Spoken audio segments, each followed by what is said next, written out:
કોઈને છેતરતા પહેલાં આ વાર્તા જરૂર વાંચજો. એક માણસને હંમેશા બીજાને છેતરવાની ટેવ હતી.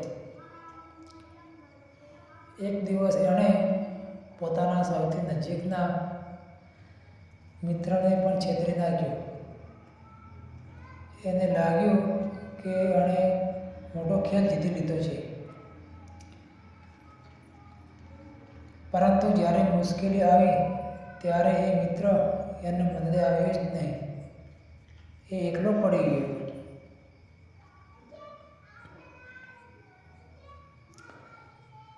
એ સમયે એને સમજાયું